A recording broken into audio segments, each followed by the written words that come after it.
গত মরশুমে সাফল্যের পর নতুন স্বপ্ন দেখছিলেন ইস্টবেঙ্গল সমর্থকরা। শক্তিশালী দল গঠন, নতুন মরশুমে ট্রফির লড়াই এবং এএফসিতে মহিলা দলের অংশগ্রহণ সব মিলিয়ে প্রত্যাশা ছিল তুঙ্গে, কিন্তু সেই আশার মাঝেই সামনে এসেছে বড় আর্থিক অনিশ্চয়তা। সূত্রের খবর, বর্তমান ইনভেস্টর ইমামি গোষ্ঠী ফুটবল প্রকল্প নিয়ে আর আগের মতো আগ্রহী নয়। বিপুল বিনিয়োগের তুলনায় প্রত্যাশিত রিটার্ন না পাওয়া এবং ভারতীয় ফুটবলের ভবিষ্যৎ রোডম্যাপ নিয়ে অনিশ্চয়তা তাদের অবস্থানকে কঠোর করেছে বলে জানা যাচ্ছে। এমনকি দুই পক্ষের মধ্যে সম্পর্কের ভবিষ্যৎ নিয়েও জল্পনা বাড়ছে। এদিকে সামনে রয়েছে একাধিক বড় চ্যালেঞ্জ।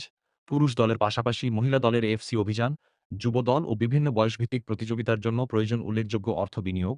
ফলে নতুন আর্থিক সহযোগী খুঁজে বের করা এখন ক্লাব কর্তাদের অন্যতম প্রধান লক্ষ্য। সেন্টেন্স লাল হলুদ শিবির ইতিমধ্যেই সম্ভাব্য নতুন ইনভেস্টর ও স্পন্সরদের সঙ্গে যোগাযোগ শুরু করেছে বলে খবর। একই সঙ্গে ক্লাবের ভবিষ্যৎ আর্থিক স্থিতিশীলতা নিশ্চিত করার জন্য বিভিন্ন দিক খতিয়ে দেখা হচ্ছে। এই মুহূর্তে সবচেয়ে বড় প্রশ্ন একটাই, ইনভেস্টর সংকট কাটিয়ে ইস্টবেঙ্গল কি আবারও শক্তিশালী দল গড়ে নতুন মরশুমে নামতে পারবে, নাকি এই আর্থিক অনিশ্চয়তা মাঠের লড়াইকেও প্রভাবিত করবে?